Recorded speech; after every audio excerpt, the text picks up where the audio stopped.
Comment survivre si on se retrouve piégé dans les backrooms? C'est le sujet de la vidéo aujourd'hui. Et je vous préviens, vous n'êtes pas prêts pour cet énorme documentaire qu'on a réalisé autour des backrooms. Il y a un mois, je vous ai sorti cette vidéo. 365 jours dans les backrooms. Vous aviez adoré, vous aviez tout défoncé en termes de stats. Alors aujourd'hui, un mois plus tard, me voilà de retour pour vous reparler d'un des sujets qui vous a le plus passionné ces 10 dernières années. Les backrooms. D'ailleurs, petite information, cette vidéo est basée sur les recherches de The Film Theorist, Dan Plan et Monsieur Mirage. Leur chaîne se trouve en description. Imaginez-vous coincé dans un labyrinthe infini, rempli de couloirs déconcertants et de pièces étranges avec des monstres qui vous poursuivent. Ouais, ça fait froid dans le dos. Certains sont tombés dans ces endroits irréels et n'en sont jamais sortis. Pire encore, ils continuent de se promener et de se cacher dans ces backrooms en allant de niveau en niveau, qui n'en finissent pas. Alors aujourd'hui, tout le monde se demande comment survivre dans l'immensité des backrooms. Comment échapper aux monstres qui veulent vous décapiter? Comment trouver la porte de sortie? Messieurs, dames, voici un énorme documentaire pour vous donner toutes les pistes et astuces pour sortir des backrooms et pour vous échapper si un jour vous êtes piégé à l'intérieur. Pour comprendre tout ça, revenons un peu en arrière. Il faut d'abord comprendre l'origine des backrooms. Laissez-moi vous parler de l'histoire fascinante des backrooms, un phénomène qui s'est fait connaître sur internet ces dernières années. Tout a commencé en 2019 sur le forum 4chan, lorsqu'une simple image d'un couloir jaune pâle a été postée, accompagnée d'un texte inquiétant. Ce message évoquait un endroit étrange, une sorte de dimension parallèle, faite de pièces vides et monotones, où règne une ambiance oppressante et des dangers insoupçonnés. Cette idée a immédiatement intrigué toute la sphère d'internet. Des artistes ont même développé un jeu vidéo permettant d'explorer ces backrooms mystérieuses. Mais c'est en 2022 que le phénomène a véritablement explosé, grâce à une série de vidéos postées sur la chaîne de Kane Pixel. Vous en avez certainement déjà entendu parler, la plupart des vidéos cumulent des millions de vues. On y voit un youtubeur lambda en train de faire un vlog quand soudain, il tombe dans quelque chose qui s'apparente à être les backrooms. Alors c'est quoi les backrooms ? Selon certains, ça serait une pièce hors du temps, une dimension parallèle, accessible uniquement par un processus appelé no-clip. Ce terme signifie traverser, et c'est exactement ce qu'il faudrait faire pour accéder à cet endroit étrange. Imaginez-vous en train de vaquer à vos occupations comme si de rien n'était, lorsque soudain, comme dans un rêve, vous tombez et traversez le sol. Vous atterrissez alors dans un endroit inconnu, aux murs jaune pâle, à la moquette moisie et au silence assourdissant, perturbé uniquement par un léger bourdonnement désagréable. Au début, vous ne prêtez pas attention à ce bruit, mais plus le temps passe, plus il devient insupportable. Vous explorez cet endroit ne trouvant que des murs, des tapis humides et un éclairage fluorescent. Peu à peu, l'environnement commence à vous faire tourner en rond et des hallucinations apparaissent. Mais ce n'est pas le fruit de votre imagination. Car dans les backrooms, il y a tout un chapitre dans cette enquête à ce sujet-là. Il existe des sortes de choses. On appelle ça des créatures, des objets non identifiés, j'en sais rien, bref, il y a des trucs chelous qui se baladent à l'intérieur des backrooms et on va apprendre comment les esquiver d'ailleurs. D'ailleurs, vous pensiez que les backrooms n'étaient qu'un simple couloir jaune monotone? Non, pas du tout. C'est que le début d'un voyage à travers de nombreux autres niveaux. Ce niveau, au mur jaunâtre, appelé le niveau 0, n'est que la porte d'entrée des backrooms. Une fois franchi, vous devrez survivre avant de pouvoir accéder à une petite sortie, à un escalier menant au niveau 1. Si vous voyez cet escalier, c'est que vous avez réussi à échapper au premier niveau. Les backrooms ont des centaines de niveaux à explorer, chacun plus étrange que le précédent. Le niveau 37 par exemple, vous plongera dans un décor de vestiaire de piscine, avec de longs couloirs menant à des eaux troubles. Petit conseil, méfiez-vous de la peste hydraulique, un virus mortel présent dans ces eaux. Le niveau 100 vous transportera sur une plage infinie, bordée par une mer mystérieuse. Mais ne vous y trompez pas, une entité invisible vous suivra à la trace, tandis que d'étranges photos-souvenirs surgiront pour réveiller des émotions lourdes. Le niveau Run for Your Life, ou Courez pour votre vie, est l'un des plus effrayants des backrooms. Si vous êtes là-bas, honnêtement vous avez que très peu de chances de survie. Le rouge, c'est la couleur du danger. C'est celle qui attire notre attention et nous fait réagir. Imaginez-vous dans les backrooms, face à un couloir éclairé par une lumière rouge. Tout commence dans une petite pièce en métal, avec une lumière rouge. Devant vous, deux grosses portes. L'une mène à un endroit inconnu avec des monstres prêts à vous attaquer. L'autre ouvre sur un long couloir d'hôpital. Cet étage a une spécificité. Dès que vous entrez, il faut courir. Vite. Ce couloir ressemble au couloir d'hôpitaux qu'on voit dans les films d'horreur. Il est infini avec des portes en acier qu'on ne peut pas ouvrir. Ne perdez pas de temps avec ces portes, elles sont là pour vous ralentir. Les panneaux excitent au plafond, seule source de lumière, renforcent l'ambiance stressante et vous rappellent constamment que la sortie est votre seul espoir. Il faut courir sans s'arrêter car des monstres comme les Hounds, Skinsteller et Smiler vous poursuivent. Ces créatures s'adaptent à votre vitesse, vous laissant une petite chance de survie. Même si elles semblent ralentir, ce n'est qu'une illusion. Elles ne le font jamais vraiment. Des obstacles comme des câbles électriques et des trous dans le sol vous compliqueront la tâche. Parfois, vous trouverez des virages inattendus. Mais surtout, très important, ne prenez jamais une porte après un virage. Ce n'est pas la vraie sortie. Continuez de courir jusqu'à trouver un cul-de-sac sans virage. Là, vous trouverez la porte de sortie, qui vous mènera à un autre niveau des backrooms. Chaque seconde compte dans ce niveau. Si vous réussissez à atteindre la sortie, vous ne reviendrez plus jamais ici. Restez calme, courez vite, et surtout, ne laissez pas les monstres vous attraper. Sinon c'est ciao. Alors bon, tu l'as compris, il y a plein de niveaux, mais la vraie question qu'on se pose tous, c'est comment est-ce qu'on peut réellement sortir des backrooms? Parce que t'as pas envie de faire tous les niveaux avant de sortir, non? Alors c'est quoi la vraie solution pour s'échapper des backrooms? 3 niveaux pourraient bien offrir un échappatoire. Le niveau The End, le niveau 3999 et le niveau 9. Autant te dire que si tu loupes le niveau 9, t'es un peu dans la merde. Parce que tu devras passer 3000 autres niveaux avant d'avoir une nouvelle chance de t'enfuir. Revenons un peu en arrière, comment est-ce qu'on arrive au niveau 9? Le premier court-métrage sur les backrooms commence dans les années 90. Dans ce court-métrage, un caméraman, nommé Kane, tente de faire un plan large et tombe à travers le sol, c'est ce qu'on a vu tout à l'heure. Se retrouvant dans un monde étrange avec des lumières fluorescentes et des moquettes rétro, des murs jaunes et des monstres effrayants. En fait, il s'agit simplement du fameux niveau 0 des backrooms. Ce qui est intéressant avec Kane, c'est que c'est l'une des seules personnes à être ressortie des backrooms. Et donc, grâce à ses archives vidéo, on peut un peu mieux comprendre comment ce qu'il a fait pour sortir des backrooms. Kane explore, trouve des repères intéressants, mais à la fin du premier épisode, il finit par être attrapé par une créature étrange. De nombreux épisodes sont sortis après ça, il semblerait que Kane ait survécu. Aujourd'hui, la question est, comment survivre dans les backrooms, peu importe le niveau? Comment naviguer dans ce labyrinthe infini? Comment éviter les monstres? Kane a fait une erreur dans ce premier niveau. Mais pouvons-nous faire mieux? Pour ça, je vous ai préparé un petit livre, et je vous propose qu'ensemble, on l'ouvre. Ce livre comporte toutes les astuces pour s'en sortir dans les backrooms. Première étape, ne pas bouger. Une fois que vous atterrissez dans les backrooms, la première chose à faire est de suivre les conseils du US Forest Service. C'est un service qui donne des conseils quand tu te perds dans les bois. Il suggère que lorsque vous vous perdez dans les bois ou dans une grotte, vous ne bougez pas du tout, à moins d'avoir une raison précise de le faire. En gros, vous vous asseyez, vous ne paniquez pas, vous évaluez la situation et les outils dont vous disposez, et vous restez où vous êtes.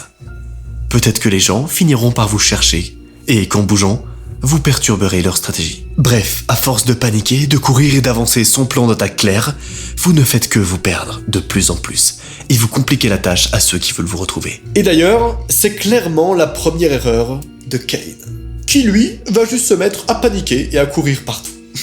Il n'avait aucun plan. Il errait simplement sans but et se dirigeait vers ce qui semblait intéressant. Cela signifie que, lorsqu'il a commencé à être poursuivi par le monstre des backrooms, il n'avait aucune idée de son environnement et s'était retrouvé dans une impasse. Il a eu énormément de chances de s'en sortir. La deuxième étape que j'ai notée dans ce super livre, c'est se servir de sa main droite. Alors je sais, ça te paraît très bizarre, mais écoute bien.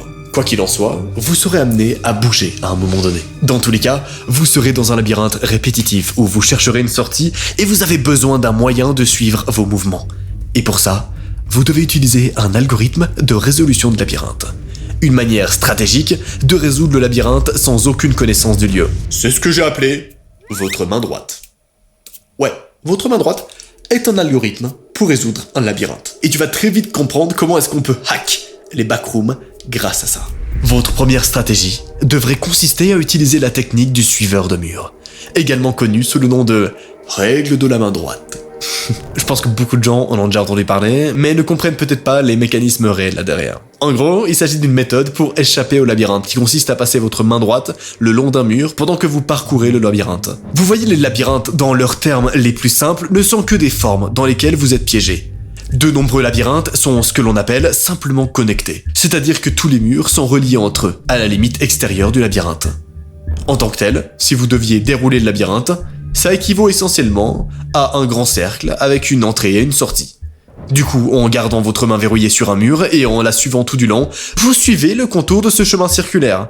Et soit vous trouvez la sortie, félicitations, soit vous finissez par revenir à votre point de départ. Même si ça fonctionne pas à tous les coups, vous avez de grandes chances de réussir à arriver au prochain niveau grâce à cette technique. Tu longes juste les murs en appuyant ta main à droite. Très simple. Troisième étape, mais pas des moindres, marquez votre passage. Notez qu'il y a ici plusieurs morceaux de mur qui ne semblent pas se connecter à la ligne extérieure. Mais ce n'est pas parce que nous sommes dans un labyrinthe plus compliqué que nous sommes à court d'options.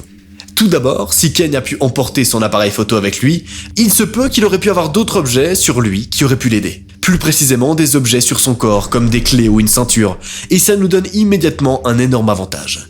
Passez ces clés, ceintures ou autres contre le mur pour laisser des empreintes ou des marques. Vous pouvez aussi érafler les murs avec votre chaussure, vous pouvez décoller le papier peint, vous pouvez même dessiner et arracher des morceaux de vos vêtements pour les utiliser comme fil. Vous pouvez vous écrire des flèches et des notes sur les murs, on sait que c'est faisable car sur la vidéo de Kane, il y a des marques dans tout le labyrinthe laissées par d'autres personnes. De cette façon, lorsque votre méthode de la main droite nous fait revenir à notre point de départ, vous avez une indication claire des murs que vous avez suivis et de ceux que vous n'avez pas suivis. Pas mal, n'est-ce pas ? Mais c'est que le début. Avec ça, vous passez certainement le niveau 0, mais pas le reste. Pour réussir le reste des niveaux, il faut penser au plafond. Ouais. Et si les murs s'avèrent surnaturels et ne peuvent pas être marqués par vous, alors les dalles de plafond sont une autre option. Vous voyez, les plafonds des backrooms semblent être d'un type spécifique connu sous le nom de plafond suspendu, qui est courant dans les environnements de bureaux où des panneaux de mousse légers sont suspendus à quelques centimètres sous le plafond. En lançant une chaussure pour casser ou faire tomber des tuiles, vous pourrez marquer votre progression dans tous les domaines que vous avez parcourus. Petit à petit, vous éliminez les couloirs que vous avez déjà suivis et vous frayez systématiquement un chemin vers les bords extérieurs du labyrinthe. Cinquième étape, et certainement l'une des meilleures, l'algorithme de Pledge. L'algorithme de Pledge est une méthode simple pour nous aider à nous déplacer dans les endroits inconnus. Premièrement, avancez tout droit jusqu'à ce que vous rencontrez un mur.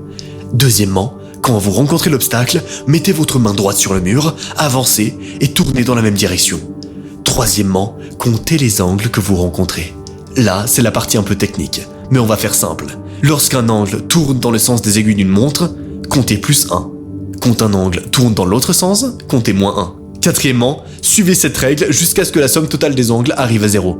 Cela signifie que vous avez annulé tous vos virages et que vous êtes revenu à votre direction de départ. À cette étape, reprenez le processus depuis le début. Même si c'est pas toujours le chemin le plus court, il est très pratique pour éviter de se perdre dans les endroits compliqués. Surtout, il permet de connaître les recoins de l'endroit dans lequel vous êtes. En plus, il vous donne 2 avantages. Vous pouvez perdre le monstre qui vous suit et vous cherche pour vous dévorer. En fait, il vous suffit de le conduire vers des endroits où les murs ne sont pas connectés. De cette façon, vous pouvez le perdre et continuer votre stratégie. En gros, au lieu d'emprunter un chemin droit où la créature a juste à vous suivre, prenez un chemin sur lequel vous pouvez aller dans de multiples directions. Comme ça, la créature a genre une chance sur 3 de vous suivre, s'il y a 3 chemins, etc. C'est très intéressant. Cette séquence de portes répétées que Kane a franchie en fournit un excellent exemple. En esquivant et en zigzagant au lieu d'emprunter un chemin droit, il devait pouvoir se faire disparaître assez rapidement. L'autre avantage pour échapper à cette chose est que vous pouvez ensuite essayer de revenir derrière le monstre pour le suivre. Évidemment, la première chose à faire c'est d'essayer de l'éviter, mais si t'es vraiment bloqué, tu peux juste te mettre derrière le monstre, et tu le suis, car très souvent les monstres passent de niveau en niveau, donc en fait ils connaissent la sortie. Il y a donc une manière très difficile de réussir à sortir des backrooms, c'est en suivant les monstres. Ouais, c'est hardcore. Pour ce premier niveau, il y a une dernière astuce que vous devez connaître. Je pense que la première chose que vous auriez envie de faire, après avoir échappé au monstre, c'est de le combattre. Mais honnêtement, est-ce que ça va vraiment vous aider ? Probablement pas. Concentrez-vous sur l'évasion et la défense comme première priorité. Une fois que tout ça est réglé, vous avez créé un système qui fonctionne vraiment.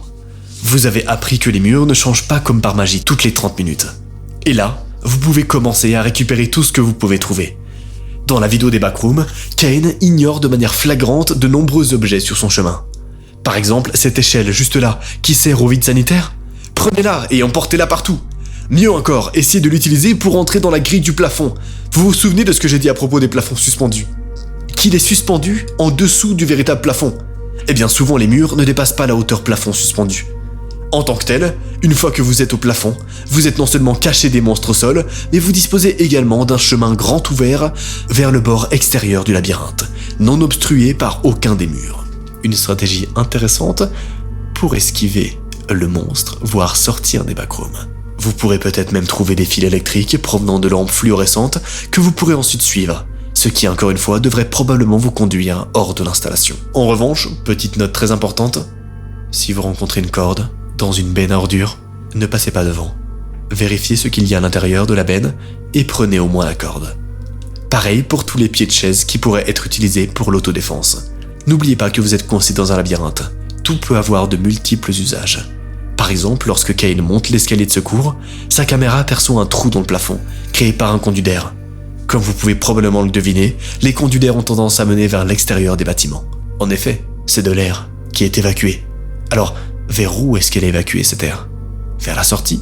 Pourquoi est-ce que Kane ne l'a pas emprunté? Bien sûr, c'est pas garanti que vous allez réussir à sortir, mais c'est déjà un bon départ. Alors à ce niveau-là de l'enquête, on pourrait se dire, ok, on a toutes les astuces pour sortir du niveau 0, mais il y a 3900 niveaux à passer. Alors comment est-ce qu'on fait pour les autres niveaux? Eh bien globalement, il y a certaines règles qui valent partout. Et les voici.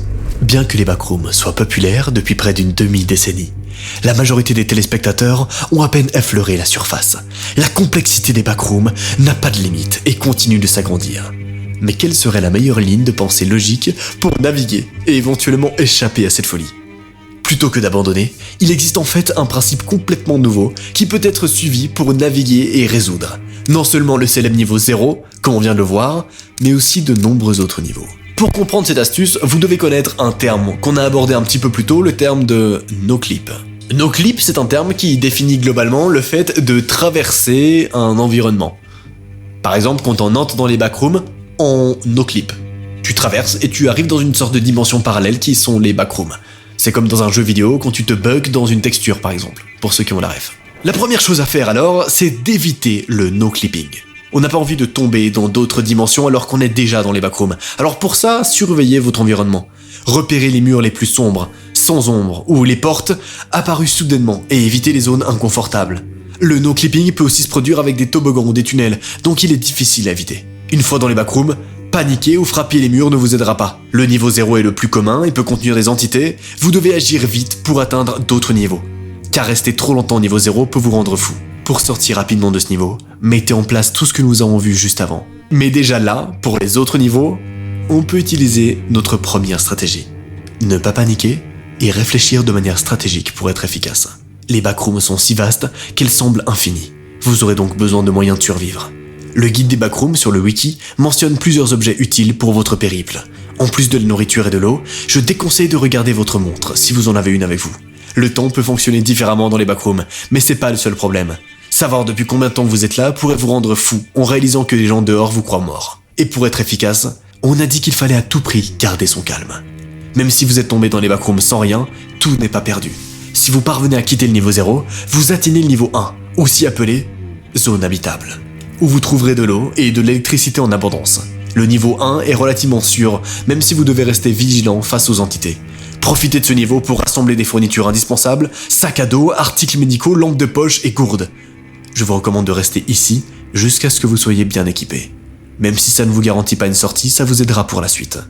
Même si cette zone est habitable, elle comporte de nombreux dangers, surtout si les lumières s'éteignent. Sachez que vous pourriez rencontrer d'autres aventuriers ou entités dans les backrooms. D'ailleurs, on le dit pas assez souvent, mais autant dans le niveau 1 que dans les autres niveaux, les autres humains présents dans les backrooms sont une des plus grosses menaces. Car ils ont envie de survivre. Et que fait un mec quand il a envie de survivre? Il n'hésite pas à tuer. En tout cas, c'est ce que font les gens dans les backrooms. D'ailleurs, les humains sont pas la seule menace, il y a évidemment aussi des entités dans les backrooms, et je propose qu'on fasse un petit aparté sur ces dernières, qu'on apprenne vraiment à les connaître et comment les esquiver, car elles sont présentes dans tous les niveaux. Parmi les plus courantes, il y a les smilers, qui ont des yeux perçants et un large sourire. Ils se cachent dans l'obscurité et sont connus pour se fondre dans les ombres. Évitez les zones sombres pour ne pas les agiter. Les Hounds ressemblent à des chiens mutants et ils attaquent des humains, mais sont facilement intimidés. En cas de rencontre, parlez fort et faites-vous paraître plus grand. Les Skin Stealers, comme leur nom l'indique, se déguisent en humains pour piéger leurs victimes. Ils sont souvent dociles, sauf quand ils ont faim. Identifiez-les et évitez-les le plus possible. Ce qui est un petit peu dur, c'est que parfois, ils se déguisent avec de la chair humaine. Mais après, tu risques de voir rapidement que c'est pas vraiment un humain. Si vous êtes poursuivi, sachez que les entités ne sont pas particulièrement rapides et qu'un humain moyen peut les semer en gardant son énergie. Vous pourriez aussi tomber sur des signes du Major Explorer Group, aussi appelé MEG, une organisation capable de naviguer dans les backrooms. Trouver une base MEG peut offrir des ressources et des informations précieuses pour votre survie. Les backrooms sont vastes et vides, ce qui peut vous isoler et provoquer des hallucinations de panique. Des dangers mortels dans cet environnement hostile. L'autophobie, la peur extrême de la solitude, peut aggraver cette situation. Heureusement, il y a des solutions. L'eau d'amande, trouvée dans les backrooms, peut aider. Elle n'a pas beaucoup de valeur nutritionnelle, mais elle est censée repousser certaines entités et soigner certaines maladies. Cherchez-en dans les caisses au niveau 1, les tuyaux au niveau 4 et même des gouttes au niveau 8. Utilisez également les niveaux sûrs pour vous reposer et guérir. Les niveaux 4 et 37, comme les salles de piscine, offrent un environnement apaisant. Profitez de ces lieux pour vous détendre, soigner vos blessures et maintenir votre santé mentale. Vous devez utiliser ces endroits pour reprendre des forces. C'est très important. À partir du niveau 7, vous rencontrerez des environnements naturels, rendant la navigation plus complexe. Cherchez ce qui ne semble pas à sa place, comme des routes de terre ou des serres pour trouver des passages. S'il y a un truc que vous devez retenir dans tous ces niveaux des backrooms, c'est de repérer les anomalies. Les anomalies, c'est des petits trucs un peu bizarres qui sont semés un peu partout et qui peuvent vous aider à vous en aller. Par exemple, si vous êtes bloqué dans une forêt, regardez s'il y a des arbres qui sont tombés, regardez s'il y a un petit chemin, n'importe quoi qui semble ne pas être à sa place. Finalement, voici ce qu'il faut retenir de cette vidéo. S'il y a un moment où tu dois être attentif, c'est maintenant. Tout d'abord, comprenez que vous êtes dans les backrooms. Acceptez cette réalité et gagnez du temps en collectant des ressources. Soyez calme, conscient de la présence d'autres entités, bonnes et mauvaises. Maintenez votre stabilité mentale en utilisant les niveaux sûrs et en repérant les anomalies pour progresser. Ayez une stratégie de résolution de labyrinthe. Marquez votre chemin en utilisant tout ce qui se trouve sur vous. Équipez-vous de tout ce que vous pouvez trouver. Servez-vous de votre environnement. Les plafonds, les câbles et les conduits d'air seront vos amis. Ne prenez jamais un chemin à sens unique. En utilisant toutes ces tactiques, vous aurez les meilleures chances possibles d'échapper à ces scénarios. Et surtout, n'oubliez pas l'algorithme de Pledge. Ou alors, la version un peu simplifiée, gardez votre main à droite sur les murs pour avancer. Et quand il n'y a pas de mur, bon courage. Bref, c'est déjà la fin de cette énorme enquête. J'espère que demain, comme ça, si t'es piégé dans les backrooms, tu sais comment t'en sortir, hein. Clique sur ton écran pour continuer à passer la soirée avec moi. Pour ceux qui n'ont pas vu la vidéo 365 jours dans les backrooms, je vous invite à la regarder. Elle s'affiche normalement sur votre écran. Sinon, vous allez sur ma chaîne YouTube, vous allez la voir, c'est très simple. C'était Noah, ce fut un plaisir. Bye, vous êtes des boss.